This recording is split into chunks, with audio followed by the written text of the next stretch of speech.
खान साहब ने एक आधी इस किस्म की स्टेटमेंट ही दे दी ना, यहाँ पे आगे लग जाएंगे कि देखो मैं तो अपने ज़ाती इंटरेस्ट के अगेंस्ट जाके मैंने तो ये इस केस में फ्रीक बना हूँ। उसकी वजह ये कि अगर नैब नहीं रहता, और वैसे खैर मैं तो इस हक में हूँ कि नैब को नैब ख़त्म कर खत्म हो देना जाए, हाँ जी। चाहिए। लेकिन बहरहाल इमरान खान इसके अगेंस्ट है, लेकिन बहरहाल तुम इमरान खान कहें कि देखो मैं तो अपने इंटरेस्ट के अगेंस्ट जाके ही कर रहा हूँ, वरना मुझे तो फायदा है क्योंकि आपका नेक्स्ट पीएम तो मैं हूँ। हम तो अदालत बैठे नेक्स्ट पीएम है। और तो ये जो भी कर रहे हैं सो कर रहे हैं, ये जो इस वक्त हमारे इस्टेब्लिशमेंट और हुक्मरान हैं, वो हमारे पे एक कर्म करें, और वो ये है कि इद्दत वाला खत्म कर दें, बाकी आप चला ही रखें जो भी आपने हाँ, करना है, क्योंकि उससे इधर ना बहुत मसाइल वो खड़े हो गलत हो जाएंगे। जाएगा। अस्सलाम वालेकुम मुस्बत शो में बहुत बहुत खुश आमदीद। मैं हूं असद निजामी, मेरे साथ हैं अली आफ्ताब। शो को प्लीज लाइक और शेयर करें, चैनल को जरूर सब्सक्राइब कीजिएगा। सर कैसे हैं? सर आज वो जो हम जिक्र कर रहे थे, जिस गर्मी का वो पड़ गई है। सर आज लगी आपको? सर आज मुझे लग कल गई। परसों से लग रही है सर। अब गर्मी है तो, लेकिन कोई घबराने वाली बात नहीं है।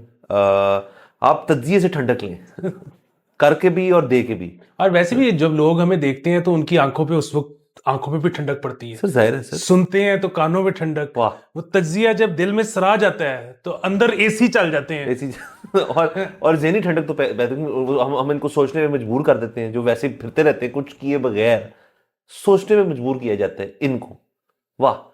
सर बाकी खबरें ढेर सारी हैं। वैसे इतनी भी नहीं है, लेकिन वैसे हमारे लिए बहुत सारी खबरें। तो सबसे सर जो बेहतरीन खबर थी आज की, वो आपने ही जिक्र किया था कल के शो में शायद, कि इमरान खान साहब जो है उनको बुलाया गया सुप्रीम कोर्ट की तरफ से। ये नैब वाला जो केस चल रहा है उसकी हेयरिंग के अंदर, उसकी समाअत में उन्होंने कहा जी खुद आ जाएं, खुद तो नहीं आ सकते, और उन्होंने कहा वीडियो लिंक के थ्रू आ जाए।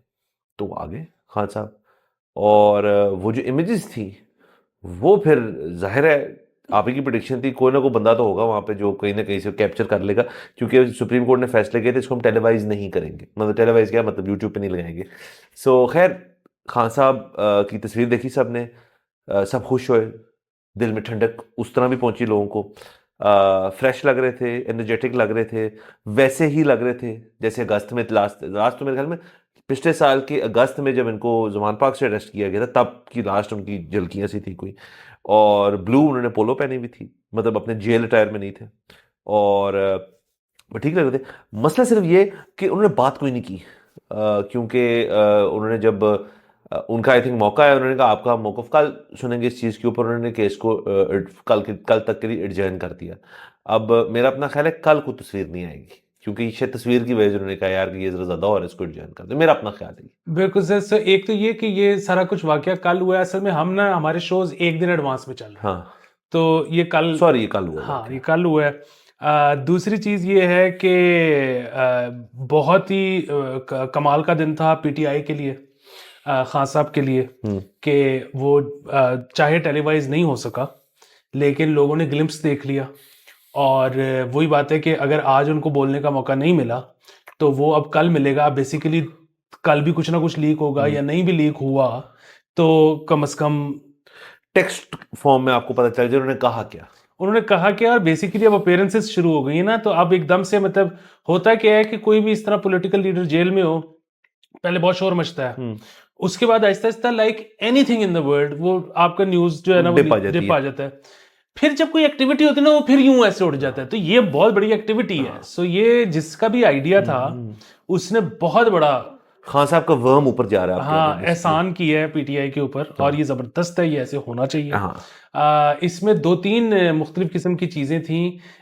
एक तो ये कि खान साहब बड़े, जिस तरह आपने कहा, फ्रेश नज़र आए, लेकिन ये अब अगेन मेरा ख्याल है, गलत हो सकता है, खान साहब जाहिर है मेरे से बड़े सियासतदान हैं, उनको बेहतर पता होगा, लेकिन कई दफ़ा किसी बंदे का नहीं भी ध्यान इस तरफ जाता है ना। सो मेरा ये ख्याल है, और बड़े अरसे से कह भी रहा हूँ, कि हाँ साहब अभी जब भी कभी कोई ग्लिम्प्स इस तरह का उनका जेल से आता है ना, तो बाल रंगे हुए जिस तरह के वो हैं और क्लीन शेवन और वो सारा कुछ वो आ रही है।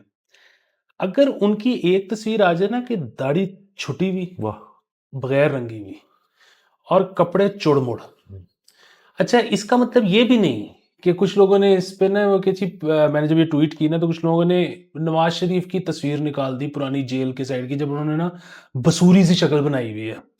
कोई इस तरह की कि नहीं, मतलब उसमें एक तो ये ना कि मियाँ साहब आप कुछ भी कर लें हिट नहीं हो सकते। उसमें मियाँ साहब का कसूर और कमाल का प्रॉब्लम नहीं है। बात ये है कि वो ना अपनी इनिंग्स खेल चुके हैं।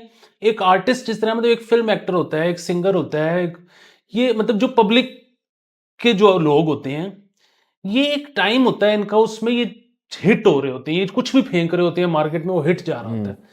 फिर एक टाइम आता है, बेसिकली इनकी जनरेशन चली जाती है, वो नई जनरेशन आती है, उनको वो नया बंदा चाहिए, फिर वो कुछ भी कर लें वो हिट हो ही नहीं सकते। सो बेसिकली मियाँ साहब के साथ वो वाला मसला हो चुका है। तो वो सो मियाँ साहब, इमरान खान जो है ना, वो उनको लगना फ्रेश चाहिए, लगना उनको चौकस चाहिए, लेकिन दाढ़ी दूढ़ी छोड़ दें, कपड़े चुड़मुड़, वो जब आएंगे ना और वो आके मतलब वो जरा थोड़ा सा जरदारी स्टाइल, खास तौर पे कि जरदारी साहब जब जेल में थे ना, 11 साल वाली जेल, तो उसमें जब भी उनकी तस्वीर आती थी ना, कोई कैमरा जहां उनको नजर आते थे, तो वो यूं करके जो हथकड़ियों में तस्वीर होती थी ना, वो और पीछे वो अगर म्यूजिक चल जाए ना, गोविंदा गोविंदा गोविंदा गोविंदा गोविंदा, ओए वो तो इधर सर वो इमरान खान साहब की वैसी तस्वीर आ जाए, लोग अवाम ने उस तस्वीर के साथ निकाह पढ़वा लेने हैं सर। और ये बेसिकली ये आप कह रहे हैं संजय दत्त स्टाइल जरा थोड़ा सा लाएं अपना, कि मतलब खुला शलवार कमीज, माया पाटी हुई है बिल्कुल, और क्रंच हुआ हुआ है सारा कुछ, और दाढ़ी भी निकली हुई है।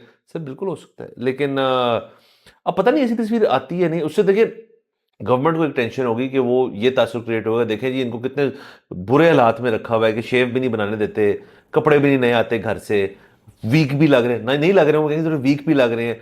तो गवर्नमेंट के लिए ये बड़ा उल्टा होगा। आई थिंक ये वाली जब उन्होंने कहा कि इनको वीडियो लिंक के थ्रू आ जाए, तो गवर्नमेंट को भी पता थोड़ा सा यार होगा कि लीक हो सकती है, तो खान साहब को दिखना ऐसे चाहिए जैसे वो गए थे बिल्कुल वैसे हैं, अपने आप को बचाने के लिए। क्योंकि हल्का सा भी इस किस्म का हो गया यार वो वीक लग रहे हैं, या दाढ़ी जैसे आप कह रहे हैं निकली हुई है, तो वो गवर्नमेंट के ऊपर भी जरा पुट्ठा जाता है। हाँ, दूसरा इनको ये लगता होगा शायद इमरान खान को कि अगर मेरे उससे ये तासुर गया मेरे सपोर्टर्स को कि मैं वीक पड़ गया हूं, तो वो शायद उस तरह से वो पीछे हट जाएंगे, तो मैं अगर इसी तरह क्लीन शेव रहूं तो वो नहीं पीछे हटेंगे। अब ये जो है ना, अगेन ये चीज है जो टेस्ट करनी पड़ेगी, क्योंकि हमारा ख्याल ये है, उनका ख्याल ये है। वैसे तो देखिए ना, अमूमन फिल्मों में हमने बहुत देखा है, अमेरिका में जब कोई शख्स जेल जाता है ना, तो अंदर जाके वो जब सेटल डाउन हो जाता है, वो वर्कआउट करना शुरू कर देता है, बड़ा वेशी किस्म का। और वो भी मतलब इस तरह के वेट्स नहीं जो अच्छे मॉडर्न जिम्स में होते हैं, बड़े पुराने, मतलब बिल्कुल मैनुअल मशीन्स होती हैं, और उससे फिर वो बफ शफ होके आ जाते हैं। जैसे माइक टाइसन जेल गया था, कि उसके बाद उसकी फाइट थी, जो बाहर आया था वो और किलो चढ़ा के आया था जेल के अंदर से।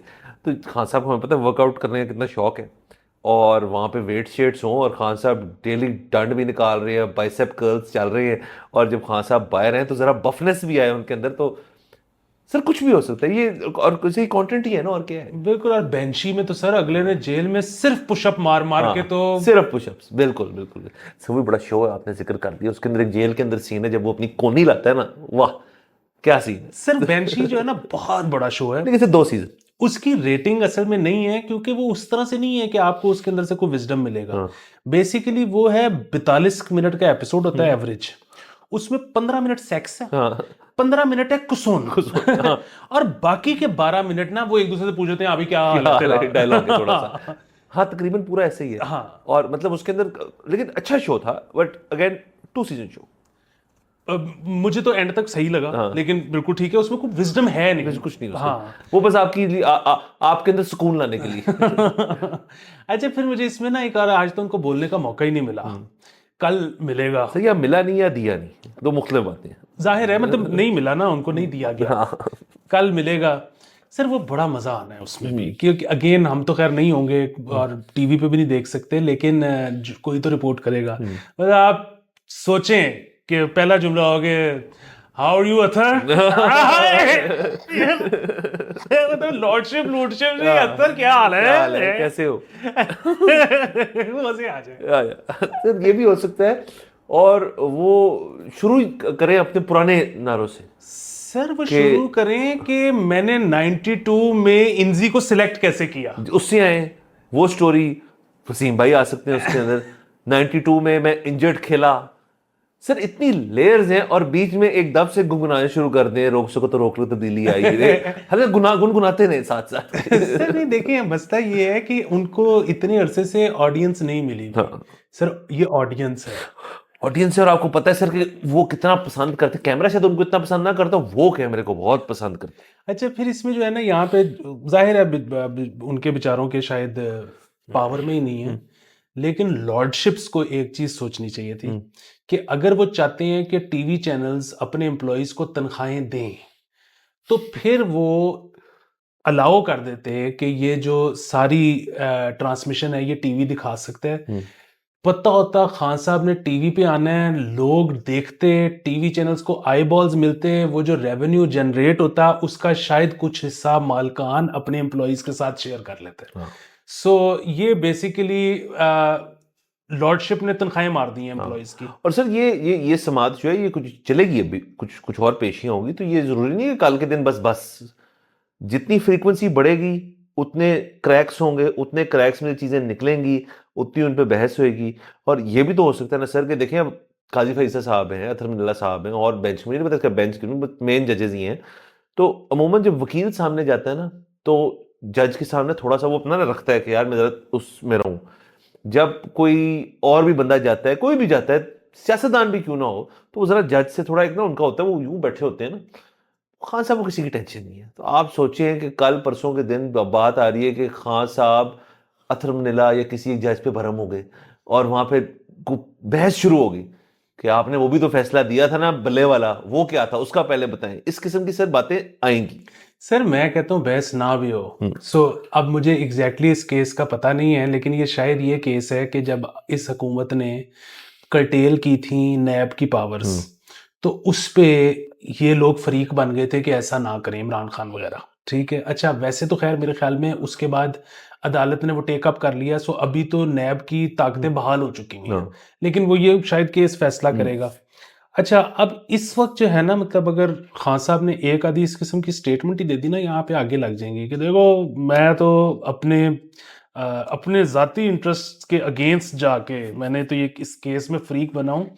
उसकी वजह ये कि अगर नैब नहीं रहता, और वैसे खैर मैं तो इस हक में हूँ कि नैब को खत्म कर देना चाहिए, लेकिन बहरहाल इमरान खान इसके अगेंस्ट है, लेकिन बहरहाल तो इमरान खान कहे कि देखो मैं तो अपने इंटरेस्ट के अगेंस्ट जाके ही कर रहा हूँ, वरना मुझे तो फायदा है क्योंकि आपका नेक्स्ट पीएम तो मैं हूँ। तो अदालत बैठे नेक्स्ट पीएम मैं। नहीं नेक्स्ट क्या, वो तो कहेंगे इस वक्त पीएम मैं हूं, मेजोरिटी तो मेरे पास है, इलेक्शन तो मानते ही नहीं हम। वो तो कह सकते हैं सर, कहेंगे क्यों नहीं कहेंगे, उनको ऑडियंस मिली है, बिल्कुल कहेंगे। बाकी सर एक और भी तो गुड न्यूज़ कल के रोज ये भी हुई थी कि जो 190 मिलियन पाउंड वाला केस है उसमें भी बेल मिल गई इनको। तो और बहुत सारे केसेस हैं, लेकिन ये काफी मेजर केस था जिसके लिए इनको बेल मिल गई। बिल्कुल। अच्छा, अब ये वो उस बेल के बाद अब 2 केस हैं जिसके वजह से ये इस वक्त जेल में है। वो और बात है कि जिन्होंने रखना है ना जेल में, उनके पास है तकरीबन 100 मजीद एफआईआर है। तो वो इन दोनों से भी अगर बेल मिल जाती है तो और कर देंगे, वो और कर देंगे। और दूसरे के एफआईआरों के चक्कर में भी वो अंदर रखना तो आसान ही है। होगा तो इकट्ठे ही होगा।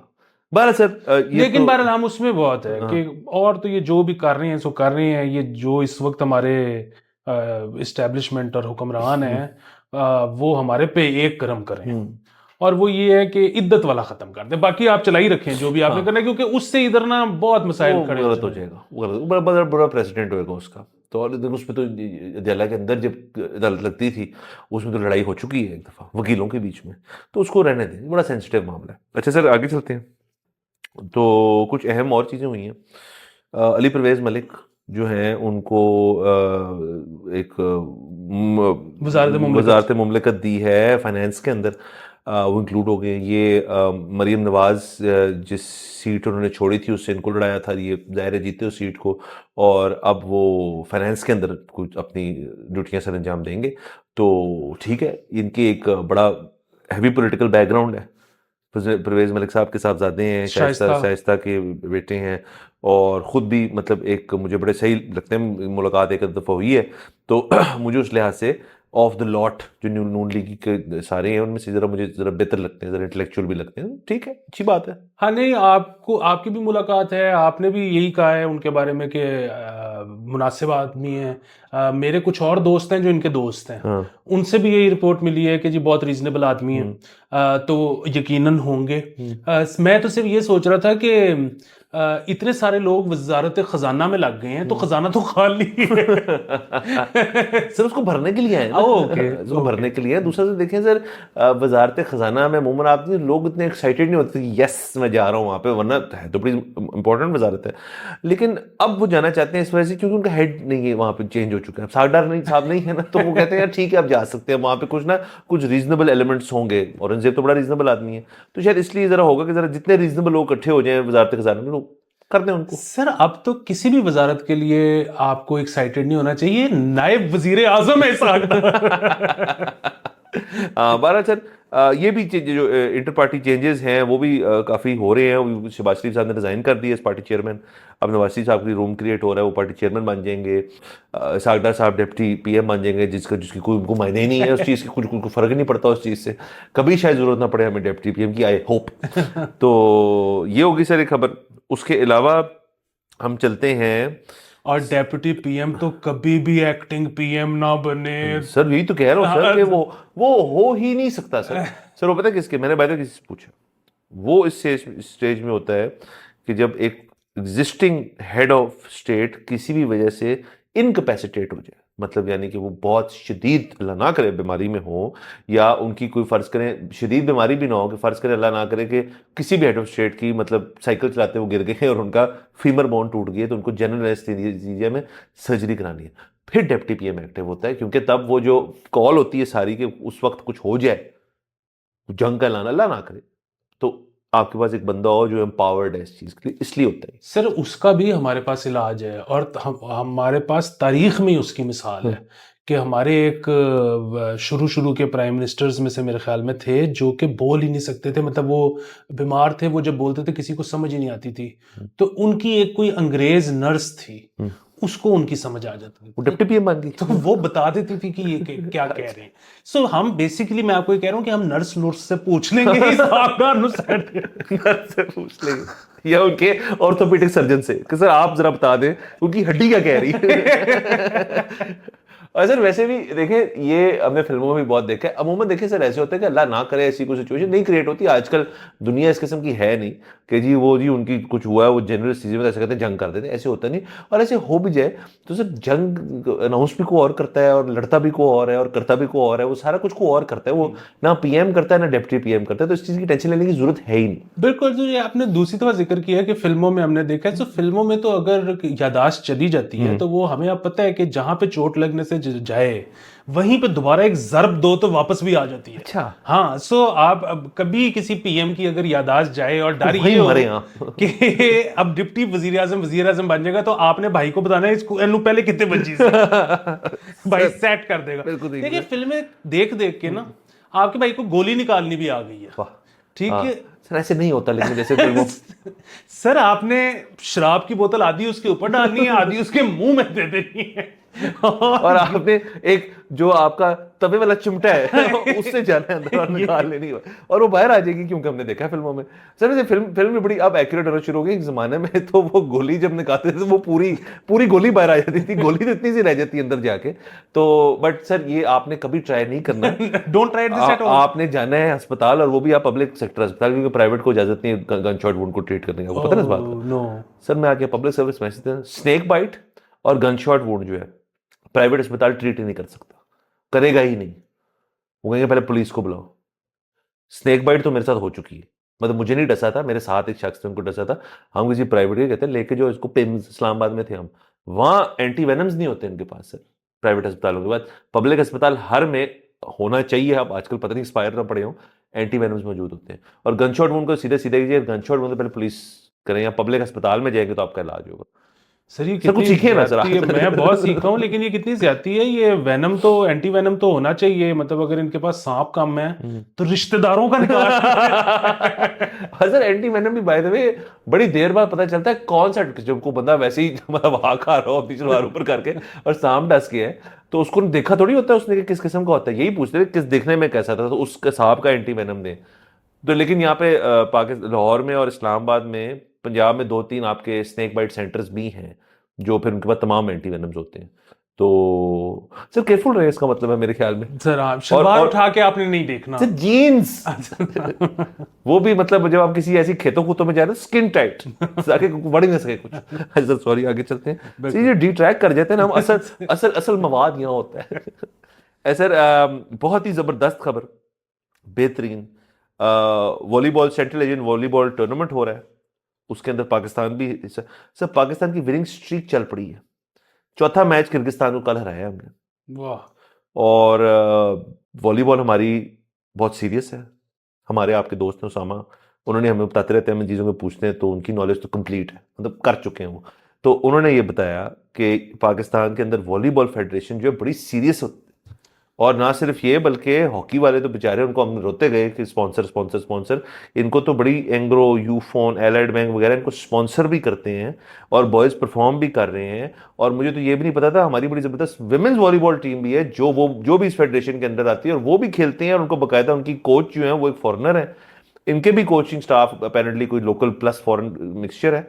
और बॉयज़ रुक ही नहीं रहे सर ये कमाल की बात है। और मैं आपको इस पे मजीद ऐड कर देता हूँ कि हमारे 2-3 लड़के ऐसे हैं जो वॉलीबॉल की इंटरनेशनल लीग खेलते हैं। वो बात खत्म हो गई। सो ये जो है ना मुझे अगेन क्यों इसमें ब्रांड्स भी आ गए हुए हैं, क्यों ये खेलते भी सही हैं। एक तो ये कि आपके जो इदारे हैं ना वो बहुत इंटरेस्टेड है इसमें। सो बेसिकली मिलिट्री, वापडा, पुलिस सबकी टीमें हैं। इसकी बेस पे हायरिंग भी होती है, ठीक है, तो आपका करियर भी सिक्योर हो जाता है ज़रा, जो क्रिकेट का एक जमाने में सीन होता था। एक ज़माने में होता था। अच्छा, और मैं सोचता हूँ कि क्यों है ये इतना ज़्यादा, तो मुझे जो अगेन उसामा से पूछेंगे वो सही बताएगा। On top of my head मुझे लगता है कि हमारे जितने भी बनते हैं ना, और आजकल ये बहुत ट्रेंड है, हमेशा से है, आजकल ज़रा जदीद नौयत का हो रहा है कि हाउसिंग सोसाइटी नहीं बन रही है कोई, या कुछ भी कोई क्लब बन रहा है, कुछ भी हो रहा है ना, तो आजकल हायर किया जाता है लोगों को जो कि रिक्रिएशनल साइंसेज में एमए करके आए हुए हैं, ये भी होता है। और वो आके कहते हैं कि जी अगर आपके पास 3 एकड़ है या 1 एकड़ भी है तो हम उसमें मल्टीपर्पज स्टेडियम बना देंगे जिसमें 8 स्पोर्ट्स हो रही होंगी। अच्छा, वो उसको डिज़ाइन करके वो कर देते हैं। अच्छा, उसमें जो है ना, अब ये अगेन ये एक ऐसी चीज़ है जो जगह कम घेरती है, और ये एक ऐसी स्पोर्ट है कि जिसमें जो आइडियल कोर्ट का जो मटेरियल होता है वो ना भी हो फिर भी खेलती जा सकती है। मतलब नेट लगाना है ना, ऑस्ट्रोटर्फ और रेगुलर घास में हॉकी बढ़ जाएगी। इसका तो ताल्लुक ही नहीं है ना, इससे तो एंड में जमीन पे तो सिर्फ बॉल ने गिरने और अगले का पॉइंट हो जाएगा बस। हाँ, अच्छा, फिर ये हो सकता है कि जी जो ये मतलब कई जगहों पे सिमट ही लगा देते हो और आप डाइव ही ना मार सकते हो, वो गलत है। वो है, लेकिन फिर भी गेम बहरहाल हो सकती है टाइप सीन। जिस तरह क्रिकेट, अगेन हम बार बार बात करते हैं, क्रिकेट गली में भी खेली जाती है और हमारे जो लड़के आते हैं उनमें से कई गली से आते हैं।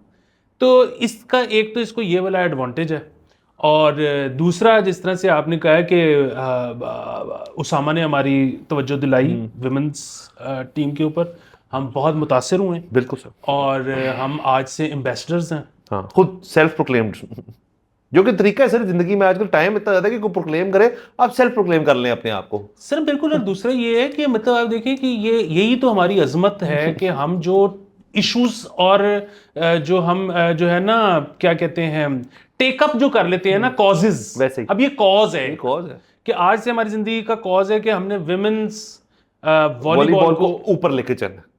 और ये प्लेटफॉर्म मौजूद है, हम मौजूद हैं, हम इस प्लेटफॉर्म के अंदर मौजूद हैं, तो सर बात खत्म होगी। अब पहल हो गई, अब आगे बताइए क्या करना है, हम कर देंगे, कोई टेंशन वाली बात नहीं है। 100%। तो सर बाकी मेरे ख्याल में इजाजत लेते हैं। ओके, खबरें मुकम्मल हो गई। नहीं, आप दिल का तो और करना सर एक आखिरी है वो। ओ यस सर। हाँ। सर वो ये है कि 4 माह के दौरान 6,605 मोटरसाइकिल चोर ले उड़े। सॉरी सर, ये सिर्फ लाहौर की खबर है। ठीक है, स्मॉग नहीं सर, वो स्मॉग में कमी नहीं होगी। अच्छा, गुड ट्राई एट मुस्बतिंग। हाँ सर, मैंने कोशिश की है कि शायद ये जैसे डीजल गाड़ी अमूमन कट के जनरेटर बन जाती थी ना, इसका कुछ बन नहीं सकता, शायद 6 जोड़ लें तो एक छोटा जनरेटर बन जाए। हाँ, या हो सकता है कि 8 जोड़े तो वो जो जहाज वॉल्टन में नहीं उड़ता होता। नहीं सर, वो ये गुड ट्राई, लेकिन वो नहीं हो सकेगा कि भी चोरी की भी रहेगी तो भाई की। हाँ, लेकिन इसमें मुस्बत पहलू ये है सर कि हम आपको बताएं कि मुस्बत शो जो है ना, ये सिर्फ खबरें, हालात हाज़िरा, तज्जिया नहीं, ये आपको ज़िंदगी के हर पहलू में। अब यहाँ पे हम बताएंगे लोगों को कि पैसे कैसे कमाने हैं। सर ऐसे नहीं कमाने, ऐसे नहीं कमाने, ऐसे नहीं कमाने।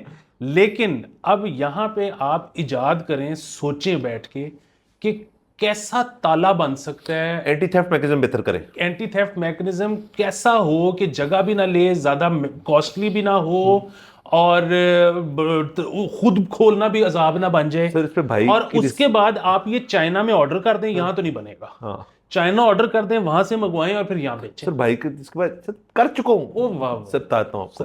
सर हर जो हमारी अमूमन जो बाइक्स होती हैं उनके सामने एक हल्का सा वो स्पीडोमीटर लगा होता है, जिसमें चाबी जलती है वो स्टार्ट हो जाती है। वो कुछ देर बाद ही उसके दो मकसद होते हैं, या तो उसमें चाबी सिर्फ रखने की जगह होती है, स्टार्ट तो पेचकस से भी हो जाती है, या उसकी वो जो फ्लैप है वो खुल जाता है और वहां पर लोग चीजें रख लेती हैं अपनी, जो फिर वो ट्रांसफर करते हैं और लोगों को। दो इसके मकसद होते हैं। आप कुछ भी ना करें, इसको बेहतर कर लें। और इसके अंदर जैसे अब हर नई गाड़ी में इमोबिलाइजर की आ रही है, आपकी जो हैवी बाइक्स और जो जरा बेहतर बाइक्स है ना, होंडा की ही और बाकी ब्रांड्स की भी, उनके अंदर चाबी के अंदर इमोबिलाइजर चिप लगी होती है। सो बेसिकली वो ब्लेड आप जैसा भी हो, जब तक वो जो पीछे वाला जो ब्लैक रंग का प्लास्टिक या रबड़ होता है ना, उसके अंदर चिप सिग्नल नहीं देगी तो बाइक स्टार्ट ही नहीं होगी। तो ये तो बहुत ही आसान है। सर मैं तो कह रहा हूं हमें पूरा शो बैठ के करें कि मोटरसाइकिलों के अंदर इस मुल्क में 1988 या 85 से जिद्दत क्यों नहीं आई। वही इंजन है, वही इमिशन है, कैटलिटिक कन्वर्टर नहीं है, स्मॉग को वो कंट्रीब्यूट करते हैं। किसी पेट्रोल पंप पे चले जाएं तो 60-40 रेशियो होती है, 60% बाइकें पेट्रोल लेती हैं और 40% कार्स लेती हैं। हम ये नहीं कह रहे कि इनको महंगा करें, इनको बेहतर कर दें ताकि इमिशन कंट्रोल भी हो। इमिशन कंट्रोल देखें, लोगों को लगता है कि एनवायरमेंट फ्रेंडली, उससे पेट्रोल भी बेहतर आपका करता है।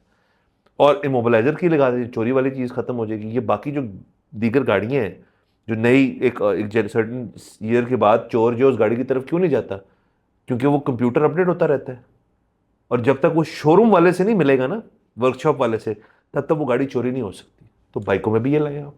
तो इसमें मेरा सवाल ये है कि जो इमोबिलाइजर वाली गाड़ियां होती हैं, इनकी जब चाबी टूट जाए या गुम हो जाए तो मालिक की पॉ फट जाती है। सर 50-60 हज़ार रुपए की वो चाबी होगी वो जापानी गाड़ी की। लेकिन उसकी वजह है ना, क्योंकि वो मैप्ड होती है चाबी ECU के साथ, और वो कोई आम बंदा नहीं कर सकता। वो किसी शोरूम को या वर्कशॉप को इजाज़त हो या उसके पास सिस्टम लगाओ तो कर सकते हैं। इसको हमने तोड़ लिया था। ये आप मिंटगोमरी रोड जाए तो लोगों ने तोड़ लिया इस चीज़ को। वो फॉब भी मंगवाए हैं उन्होंने अली एक्सप्रेस से, चिपें भी मंगवाई भी, उनको आपको प्रोग्राम भी कर देते हैं, आपका खर्चा बचा लेते हैं। लेकिन आहिस्ता आहिस्ता जो नई मॉडल्स आ रही हैं गाड़ियों के उनके अंदर ये काम करना और मुश्किल होता जा रहा है। जो कि अच्छी चीज़ है, ये एंटी थेफ्ट के लिए ना सारी चीज़ें। और प्लस देखें, अब तो बाइक्स जो नहीं आ रही नस्ल की, उनके अंदर तो चाबी है ही नहीं, उनका भी फॉब है और पुश स्टार्ट है। तो बस आप ये सारी चीज़ें कर सकते हैं। सिर्फ ये कि चूंकि यहाँ पे सेल ही इतनी है और गवर्नमेंट भी जब कहती है बाइकें दो लोगों को, तो 19,000 ही उन्होंने ले ली उनसे, तो फिर क्या जरूरत है जिद्दत करने की। वो कह रहे हैं जो चल रहा है चलाई जो, वाई रीइन्वेंट द व्हील। बिल्कुल। हमारे पे कई दफ़ा ये भी एतराज़ लगता है कि हम जो है ना वल्गर हो जाते हैं। तो मैं ये क्लैरिफाई कर दूं सर वो इल्जाम मेरी वालदा ने लगाया उनका कमेंट था कि पॉ फटना जो है ना, ये बाकायदा एक लिटरेरी टर्म है। हाँ। और इसका मतलब होता है कि जो सुबह की जो किरणें चीरती हुई आती हैं ना, जिसकी वजह से उजाला ऐसे, वो पॉ फटना है सर। तो बाकी सर आपने बिल्कुल जो है ना नब्स पे हाथ रख दिया है, बल्कि आज आपने कलम तोड़ दिया है इस इशू के ऊपर। सिर्फ एक आखिरी चीज जाने से पहले जो मैं पूछना चाहता हूँ कि वो जो आपने बताया है कि वो जो स्पीडोमीटर जहाँ चाबी लगती है, वो उसका दूसरा मकसद होता है कि खुल जाता है, उसमें आप चीजें रख लेते हो, वो चीजें फिर आप कोनों नोकों पे सर वो छोटा सा डैशबोर्ड है आपका तो सर ये जो है ये जाती तजुर्बा है या asking for a friend? Sir ये आस्किंग फॉर अ फ्रेंड है। और मैंने देखा बड़ा है, ये मैंने बड़ी दफा ये होते हुए देखा है दोस्तों के लिए कि वो इस्तेमाल करते हैं कुछ लोग, उन फ्रेंड ऑफ अ फ्रेंड के लिए मैं आंसू, उसका आगे से दोस्त है जो ये कर रहा था और उसको कुछ दे रहा होगा, आई डोंट नो। आपको पता लगा? मुझे पता है ही नहीं कुछ सर। मैं तो वैसे सर साहब को पता है सर, हम ऑब्जर्व करते हैं, डाइजेस्ट करते हैं और फिर हम उसको बस बाहर निकाल देते हैं, डरते नहीं हैं हम। वाह, तो इतनी सी बात है सर, इसी पॉइंट पे मेरे ख्याल में मतलब। और आप ये देखिए कि कितनी बड़ी हमारी कुर्बानी है कि हम हक भी सकते थे सर, लेकिन हमने वो नहीं किया, हमने इनको दे दी। सर देखिए इन्हीं के लिए तो बैठे हैं। वाह सर इजाजत लें इनसे। Thank you so much for watching. अगले एपिसोड में मुलाकात होगी। खुदा।